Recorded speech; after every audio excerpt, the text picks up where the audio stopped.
पिछले पार्ट में हमने देखा कि कैसे यूनचे ने उस नए और अनोखे क्रिस्टलाइन रेल्म में कदम रखा और वहां के खतरनाक माहौल का सामना किया। अब कहानी वहीं से आगे बढ़ती है जहां यूनचे ने उस वाटर सीड को हासिल कर लिया है, लेकिन कहानी यह खत्म नहीं होती, बल्कि असली मुश्किल तो अब शुरू होने वाली है। क्या यूनचे इस नई मिली शक्ति को सही से कंट्रोल कर पाएगा, और क्या वो उन दुश्मनों को हरा पाएगा जो उसकी राह में कांटे बनकर खड़े हैं? आज के इस वीडियो में हम देखेंगे यूनचे का वो रूप जो आपने पहले कभी नहीं देखा होगा। तो दिल थाम के बैठिए, क्योंकि पार्ट 2 का एडवेंचर और भी ज्यादा इंटेंस होने वाला है।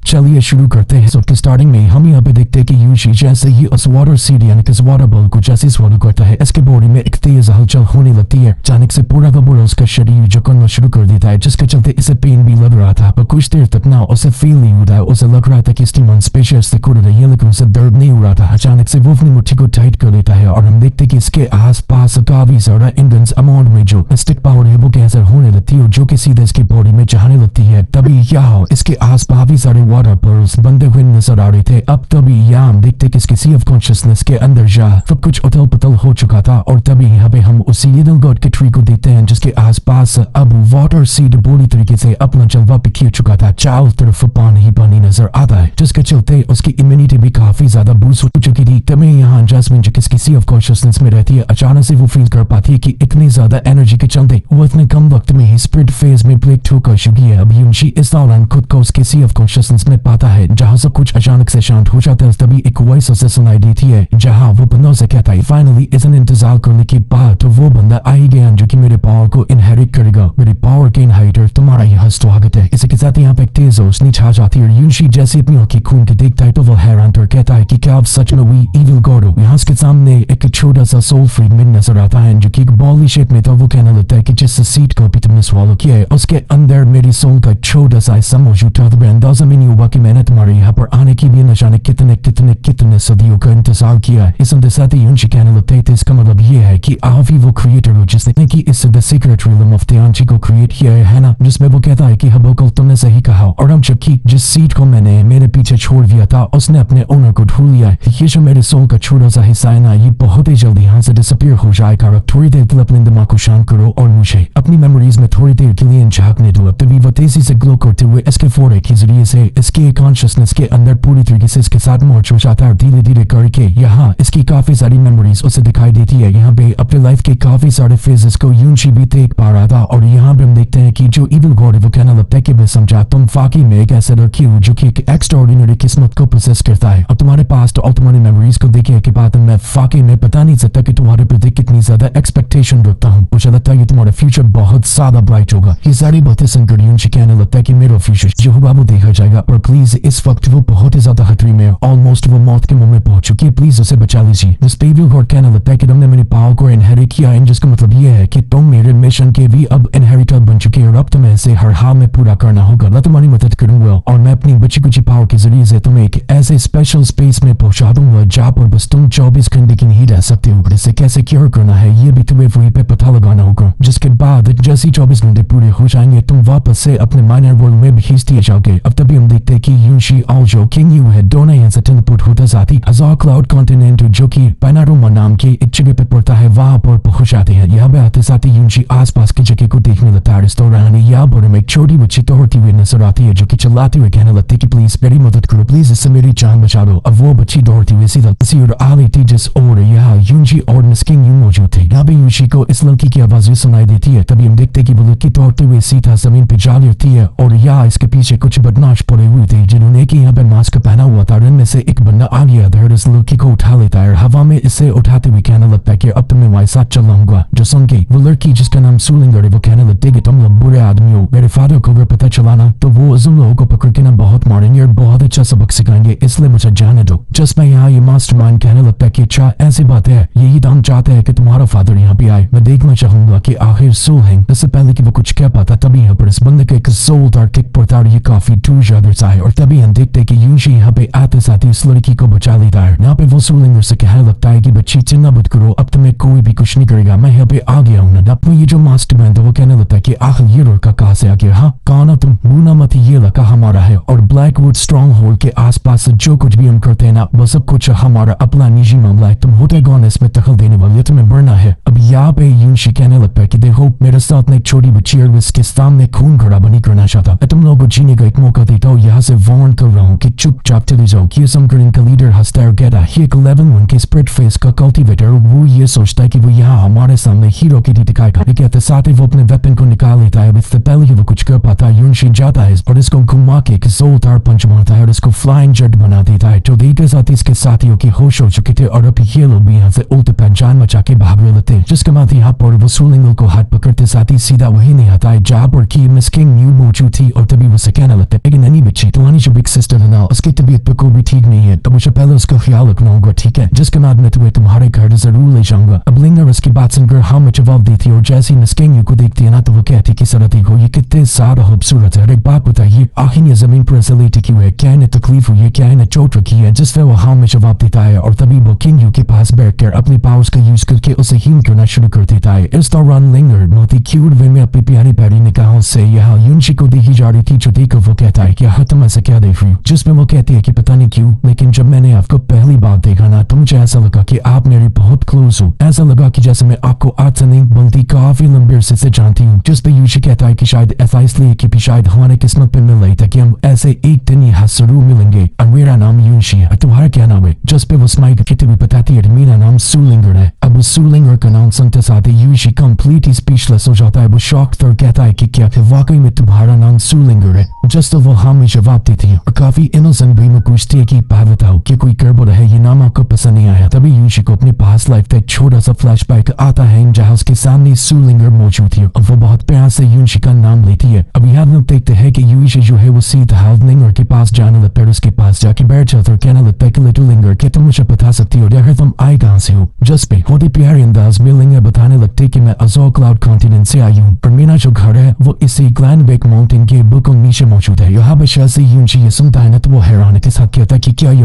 वाकई में अजोर क्लाउड कॉन्टिनेंट है। लिंगर हाँ में जवाब देते हुए कहती है कि क्या आपका घर इस अजोर क्लाउड कॉन्टिनेंट में नहीं है, तो कहा है। अभी तभी जैसे यूनशी ये सुनता है तो उसे पास्ट लाइफ की कुछ चीजें याद आने लगती है कि कैसे यूनशी को यहाँ से मार के भगाया गया था। उसे लोग कह रहे थे कि यूनशी तुमने अजोर क्लाउड कॉन्टिनेंट के न जाने कितने लोगों से वादा किया था, लेकिन आज जब तुम अपनी वाइफ को खो दोगे तो तुम्हें उस दर्द का एहसास होगा। इस इंसान लिंगर के ऊपर ये लोग हमला कर देते हैं और फिर कैसे यूनशी को जब वो अधमरी हालत में मिली थी तो यूनशी उसे बस इतना कहती है कि मैं अब बदला नहीं चाहती, बस तुम्हारे साथ एक सुकून की जिंदगी बिताना चाहती हूँ। इसी के साथ प्रेजेंट टाइम में यूनशी यहाँ पे लिटिल लिंगर से कहने लगता है कि क्या तुम मुझे अपना राइट हैंड दिखा सकती हो। जिसपे वो दिखाती हो और यहाँ दो छोटे छोटे डॉट्स थे जिसे देखते साथ ही वो कहने लगता है कि ऐसा कैसे हो सकता है। तभी यहाँ पे जैस्मिन उसकी कॉन्शियसनेस में उसकी बढ़ती स्पिरिचुअल ऑरा को फील कर पाती कहती है कि अपनी बच्चों के रहे अचानक से तुम्हारी स्पिरिचुअल ऑरा इतने ट्रेमेंडस पावर में कैसे बढ़ सकती है। लिटिल लिंगर बताने लगते कि ये मार्क मुझे तब मिला था जब मैं 7 साल की थी। मेरी मुलाकात एक छोटे से यूथ से लिटिल स्नो मार्टिन से हुई थी जिसने कि मुझे काट दिया। यहाँ पे इसकी बातें सुनते साथ ही यूनशी को अपनी वाली यूनशी उसके अंदर नजर आती है और सेम बात उसने भी उसे बताया था जहाँ वो बताती है कि तूने बताया उसने मुझे काट तो लिया था लेकिन मैंने उसे बिलीव नहीं किया क्योंकि गलती मेरी थी, मैं पहले से नुकसान पहुंचाती है तो वो भी गलती से रहा। अब मुझे याद आया उस लिटिल स्नो मार्टिन का नाम है लिन लिंगर यूनशी को बताए हम दोनों ना काफी अच्छे दोस्त बन चुके हैं। अब ये सारी बातें लिटिल लिंगर बता रही थी और तभी उसके मुंह से ये सारी बातें सुनते साथ यूनशी काफी ज्यादा इमोशनल हो जाता है। वो रोते हुए उसे देखी जा रहा था और कहता है कि वाकई में ये मेरी ही लिंगर है। तभी लिटिल लिंगर उसके गालों को टच करती है और उसके आंसू को पूछते हुए कहने लगती है कि आखिर अब रोकी हुए है और जैसे ही उसे टच करती है यहाँ से वापस से अपनी लिंगर याद आने लगती है और जब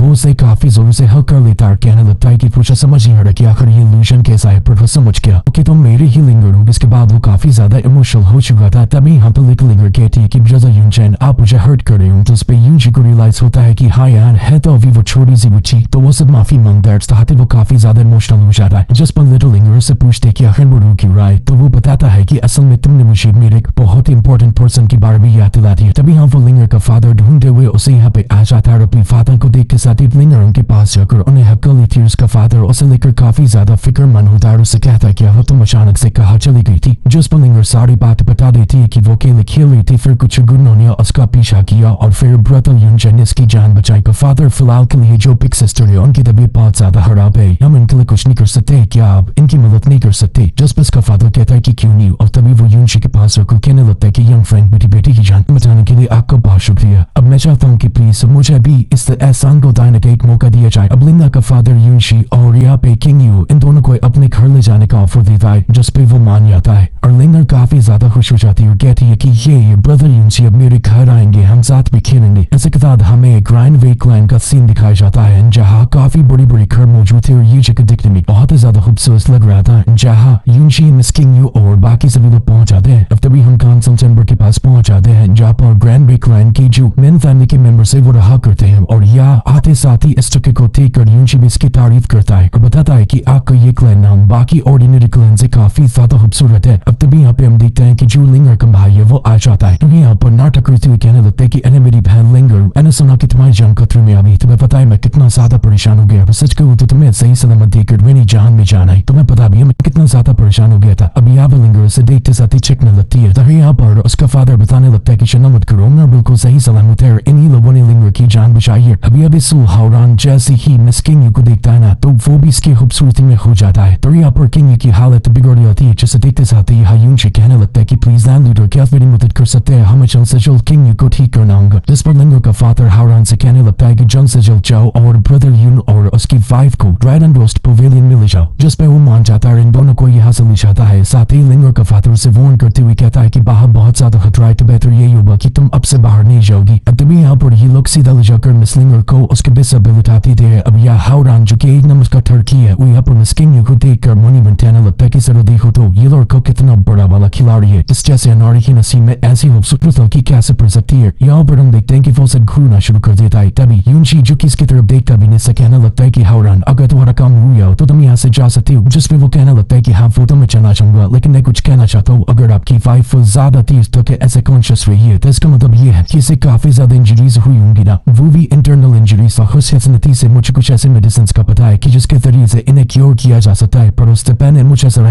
एग्जामिन करना होगा। कहते हुए बॉस ना हाथ मिस किंग यू को छूने के लिए बढ़ाता है, पर तभी यहाँ पे यूशियस का हाथ पकड़ते साथ ही मुसल लीडर से पीछे की ओर तक काट देता है और बिना इसकी तरफ देखे कहने लगता है कि उसकी इंजरीज को मैं देख लूंगा और उसकी इंजरीज इतनी ज्यादा नहीं कि आपको उसके लिए कुछ करना पड़े, तो ये मत सरसू, अगर आपको काम हो गया हो तो आप यहाँ से जा सकते हैं। अब यहाँ पे इसकी बोली से वो सब चाहता है कि नहीं भाई अपनी दाली हानि गली वाली, तो वो चुपचाप पतली पकड़ते साथ ही यहाँ से निकल जाता है। अब जैसे वो यहाँ से चाहता है तभी जैस्मिन अपीयर होती है और कहने लगती है कि जरा इस टर्की को देखो तो तुमने तो इसे मारा नहीं, मैं होती तो इसका मुंह तोड़ देती, तो तुमने इसे बहा दिया वरना मैं बस बाहर निकलने वाली थी। जिस पे यूशी बताने लगता है कि फिलहाल के लिए उसे दफा करो, वैसे भी वो लिंगर का भाई है और हम उसके साथ ज्यादा कुछ नहीं कर सकते, गुरुदेव को योरुस दाना तो तुम्हें कहने की जरूरत भी नहीं पड़ती, अब तक मैं उसका नक्शा बिगाड़ चुका होता। अरे हम एक बात बताओ कि तुम्हें कोई ऐसा तरीका बताए कि जिसके जरिए से मैं किंग यू को ठीक कर सकता हूँ और वो भी जल्द से जल्द, क्योंकि इसकी हालत काफी ज्यादा बिगड़ती जा रही है। जिस पर जैस्मिन स्माइल करती है और कहती है कि हम बिल्कुल ऐसा एक तरीका है, जिसके बाद जैस्मिन बताने लगती है कि जो बॉडी एम्पर हर्ट फ्रूटस है उसके जरिए से तुम इसे जगा सकते हो। जो सुनाई था कि तभी यहाँ पे यूनशी बिना किसी चीज की परवाह किए उस फ्लूटस को बाहर निकालता है। अब तभी जैस्मिन बताने लगती है कि शायद तुम इसे बहुत ही ज्यादा कमजोर आंक रहे हो, असल में इस फ्लूटस की जो ताकत है ना वो तुम्हारे इमेजिनेशन की भी बियॉन्ड है। अगर तुम एशिया किंग यू को देते हो तो न सिर्फ वो इससे रिकवर हो जाएगी इंस्टेंटली, बल्कि उसकी जो मिस्टिक पावर्स है वो भी हेवन फेज मिस्टिसिज्म में भी ब्रेक थ्रू कर जाएगा। अब तभी ये सुनाई था कि यूनशी बिना किसी चीज की परवाह किए उस लोटस को सीधा मिस किंग यू की तरफ थ्रो कर देता है, जो देखकर जैस्मिन हैरान थी और जैसे ही वो लोटस की बॉडी में जाता है मिस किंग यू की बॉडी अचानक से ग्लो करने लगती है, उसकी बॉडी हवा में उड़ते साथ ही तेजी से रिकवर भी करने लगती है और तभी इसकी आंखें खुलते साथ ही वो यूनशी को आवाज देती है, जिसपे वो कहने लगता है कि चिंता मत करो तुम बिल्कुल ठीक हो। यह किंग यू समझ आती है कि इसने उसे वो बहुत ही अनब्रो लोटस दिया है, जिसपे वो कहने लगती है कि हर तुमने उसे मुझे क्यों दिया, जिस वो कहता है कि इसे दफा करो चुपचाप रिकवर होने पे फोकस करो, जिसपे वो ऐसे ही करती है और जैस्मिन यूनशी के पास आकर कहने लगती है कि आपका ये जो ब्लू वाइन एम्पायर है ना ये कभी भी हजारों सालों में ऐसा ट्रेजर्स दोबारा नहीं देखने वाला, तुमने ना इस लड़की की लेके मैसिव ओवरचूर का पूरी सी किस्मत करती है। यूनशी उसकी तरफ देखे जा रहा था और कहने लगता है कि मुझे उसकी सेहत से ज्यादा किसी चीज की परवाह नहीं, मेरी कल्टीवेशन अभी बहुत ही ज्यादा कमजोर है और अगर मैं इसकी रिकवरी रिकवरी की बात करूँ वो इस वक्त उसकी सेहत ज्यादा इंपॉर्टेंट है। वो अगर रिकवर कर जाती है तो इससे बढ़कर मेरे लिए कुछ भी नहीं। जस्ट जैसन कोई एक्ट नहीं करती तो यह यूं जैसे कहता है कि अगर इसकी जगह तुम होती और तुम यहाँ लेटी होती तो मैं तुम्हारे लिए भी यही करता, क्योंकि मेरी जिंदगी में कुछ लोग हैं जो कि मुझसे भी ज्यादा मेरे लिए मायने रखते हैं। अब तो ये मिशान का सीन दिखाया जाता है जहाँ पे लिंगर का फादर यहाँ पे सुहिन यू और जो सुहायू जो कि इसी ग्रैंड री क्लैन के मेंबर है। इन दोनों से लिंगर का फादर कहने लगता है कि आखिर तुम्हारी हिम्मत कैसी हुई हमारे एंसेस्टर ट्रेजर को चुराने की, और तुम लोगों ने बैकवर्ड स्ट्रॉन्ग होल्ड से हाथ में मिला लिया कि तुम लोग को जरा भी शर्म आया नहीं कि एंसेस्टर से नस्ल कैसे मिलोगे कि तुमने हमारे दुश्मनों से ही हाथ मिला लिया। अभी अब सुहायू कहने लगता है कि तुम्हें नहीं पता क्या कि एंसेस्टर ने क्या कहा था कि फोर टैलेंटेड डिसाइपल जो लगातार ब्रेक थ्रू करता रहेगा और उसके अंदर कमाल का टैलेंट होगा उसे क्लैन के सारे ट्रेजर्स दिए जाएंगे। तो बता मेरे बेटे ने फिर क्या गलत किया? मेरा बेटा 20 साल का हो चुका है, उसकी जो मिस्टिक पावर है वो already 80 level of spirit phase में पहुंच चुकी है और इतने सालों में वो और ज्यादा ब्रेक थ्रू करते हुए काफी ज्यादा स्ट्रॉन्ग बन चुका होता। पर तुम्हारे ये स्टूपिड से सबॉर्डिनेट और तुम्हारे ये नीति के चलते मेरे बेटे को कभी कोई ठीक ठाक ट्रेजर नहीं मिला और हमें लगातार मना किया गया जब भी हमने किसी ट्रेजर की मांग की। अगर मेरे बेटे को सही वक्त पर ट्रेजर्स दिए जाते ना तो वो कब का एक सुप्रीम एक्सपर्ट बन चुका था, उसे अपॉर्चुनिटी दिया ही नहीं गया। तो शर्मिंदा हमें नहीं बल्कि तुम्हें सोचना चाहिए कि आखिर तुम एंसेस्टर से नस्ल कैसे मिलाओगी। जिसमें अब हम देखते हैं कि जो लिंगर का फादर है वो आ गया था और कहने लगता है कि तुम्हारा बेटा हाउ यू वाकई में काफी ज्यादा टैलेंटेड है, लेकिन वो शॉकिंग लेवल पर अभी नहीं पहुंचा जा सके हमारे एंसेस्टर ने डिमांड किया था। और अगर हमने उसे वो ट्रेजर दे दिया तो ये पूरी तरीके से वेस्ट होगा और एक डिवाइन गिफ्ट को हम ऐसे ही किसी को कैसे दे सकते हैं। इससे हमारे क्लैन का जो ग्रेटर अपॉर्चुनिटी है वो पूरी तरीके से जाया हो जाएगा और हमें कुछ भी हासिल नहीं होगा। अब ये सुनते साथ यहाँ पर वो मास्टरमैन आ गया था और कहने लगता है कि आखिर तुम्हें ऐसा क्यों लगता है कि हमेशा जो तुम सोचते वो सही? मुझे डर है कि जो ब्रदर हैंक्शंस है ना इसकी जो ट्रू इंटेंशन है ये कुछ और ही है। मुझे लगता है कि सारा का सारा ये अपॉर्चुनिटी बस अपने बायोलॉजिकल बेटे के लिए सेव करके रखना चाहता है। ये सुनते साथ लिंगो का फादर चिढ़ जाता है, कहता है अपनी जुबान को थोड़ा लगाम दो और भूलो मत कि तुम किसके सामने खड़े हो। तभी यहाँ पे हम सू वांग ली जो कि इसी ग्रैंड के ग्रैंड एल्डर है उन्हें देखते हैं जो कि लिंगो के फादर से कहने लगता है कि बेहतर यही होगा कि तुम चुपचाप क्लैन के ट्रेजर को हैंड ओवर कर दो, क्योंकि मैंने ऑलरेडी हमारे जो काउंसिल एल्डर से उनसे इस बारे में डिस्कस कर चुका हूँ। ये सुनते साथ ही यहाँ पे लिंगो का फादर शॉक्ड हो जाता है, जिसके बाद ग्रैंड एल्डर आगे बताने लगते हैं कि आज से और अभी से हमारा क्लैन यानी कि सू क्लैन ब्लैकवुड स्ट्रॉन्ग होल्ड के साथ कॉपरेट भी करेगा। उसके चलते हम लोग पूरे के पूरे इस कॉन्टिनेंट पर साथ मिलकर रूल करेंगे। ये सुनते साथ लिंगर का फादर कहता है कि ऐसा कभी नहीं हो सकता, ये सरासर गलत है। सुनते साथ ही ग्रैंड एल्डर अपनी पावर को एक्टिवेट करते हुए कहते हैं कि तुम कुछ ज्यादा ही बोल रहे हो। तभी यहाँ पर इनके ऊपर वो एरिफाइंग प्रेशर को टहलने लगता है और कहने लगता है कि चुपचाप जैसा कह रहा हूँ वैसा करो। अब यहाँ पे जैस्मिन को कुछ फील होता है जो थे यूंशी कहता है कि क्या हुआ। जैस्मिन बताते है कि तुम्हारी वो प्यारी लिंगर है ना, लगता है कि वो किसी बहुत बड़ी मुसीबत में फंसने वाली है। ये सुनने तक यूंशी हैरान था और तभी सीन शिफ्ट होता है। हम देखते हैं कि लिंगर हफात ग्रैंड एल्डर को समझाने की कोशिश करता है कि जो ब्लैकवुड स्ट्रॉन्ग होल्ड है वो कभी भी हमारा साथ नहीं देगा। ये शुरू से ही हमारे दुश्मन रहे, हमें बर्बाद करने की लोगों ने पूरी कोशिश की है। इनके साथ कोऑपरेट करने का फैसला सरासर गलत है। तभी यहाँ पे आग में गिरा लेकर काउंसिल हाउ का फादर करता है, कहता है कि अरे जरा देखो तो इसकी हिम्मत है, ये हमारे ग्रैंड एल्डर को डिफाई करने की कोशिश कर रहा है। हाँ आखिर तुम्हारी हिम्मत कैसे भी ऐसा करे कि जू क्लैन के सारे डिसाइपल्स मेरी बात गौर से सुनो। हाइंचान को अभी के अभी मेरे ऑर्डर पे क्या करो। अब ये सुनकर सारे डिसाइपल एक दूसरे का मुंह देखते हैं, लेकिन असल में ये सब के सब मिले हुए हैं। तो इमीडिएटली ये लोग भी घेरा बना के या हाइंचान को घेर लेते हैं। दूर से ये सारा नजारा यूंशी देख रहा था। यहाँ पे हम देखते हैं कि लिंगो का फादर समझ आता है कि ये सब के सब मिले हुए हैं। अब ग्रैंड एल्डर सीधा कहने लगता है कि ठीक है फिर अब मैं ज्यादा बहसबाजी नहीं करूंगा और ना ही मैं यहाँ पर ये कहूंगा कि मैं फेवरेटिज्म का गेम खेलो। तुम यहाँ पर क्लैन के किसी भी डिसाइपल को चूज कर सकते हो जो कि हाउ यू को हरा पाए, और अगर तुम्हारा चुना ये डिसाइपल इसे हरा पाता है तो फिर मैं मान जाऊंगा कि तुम सही हो और फिर ये जो ट्रेजर का आइडिया है मैं पूरी तरीके से ड्रॉप कर दूंगा। बताओ आखिर तुम्हारे इसके बारे में क्या ख्याल है? अब यहाँ पे हम देखते हैं कि जो हाउ यू का फादर है वो कहना लगता है कि ठीक है मैं ग्रैंड एल्डर के इस फैसले को सपोर्ट करता हूँ, साथ ही मेरी पूरी फैमिली भी इनके साथ खड़ी है। अब लिंगा के फादर को ना चाहते हुए भी उसे अपने बेटे को ही चुनना पड़ता है। अब हम देखते हैं कि उसका बेटा है यानी कि हाउरैन वो तो यहाँ पे बेचारा फंस जाता है, वो लड़ना नहीं चाहता था लेकिन अपने फादर के ऑर्डर पे से लड़ना पड़ता है। और यहाँ हम देखते हैं कि जो हाउ यू था वो बहुत इजीली इसे निपटा रहा था और पलट चपती वो इसे तलवारबाजी में हरा देता और कहने लगता है कि मुझे यकीन नहीं होता कि हमारे क्लैन लीडर ने इतने बड़े ट्रैश को जन्म दिया। तभी ब्लैक मोड स्ट्रॉन्ग होल्ड का जो यहाँ लीडर था वो कहने लगता है कि चुपचाप उस ट्रेजर को हमारे हवाले कर दो, वैसे भी तुम्हारा चुना गया बंदा हार चुका है। जस्ट लिंगर का फादर कहता है कि चाहे जो हो जाए मैं हमारे एंसेस्टर की लेगेसी को ऐसे मरने नहीं दूंगा। तभी यहाँ पे ये लोग इससे ब्लैकमेल करने के लिए लिंगर को ले आते हैं और कहते हैं कि चुपचाप उस ट्रेजर हमारे हवाले कर दो वरना तुम्हारे बेटे का क्या होगा ये तुम ही नहीं सोच सकते। अब ब्लैक और आर्मी का जो लीडर है वो अपने पास एक छोटा से नाइफ को निकालता और कहता है कि मैं तुम्हें बस 5 सेकंड का वक्त देता हूँ, चुपचाप वो दे दो और अपनी बेटी को ले लो वरना तुम्हारी बेटी वो का सूरज देख नहीं पाएगी और उसके साथ जो भी होगा उसके लिए तुम मुझे ब्लेम नहीं कर सकते।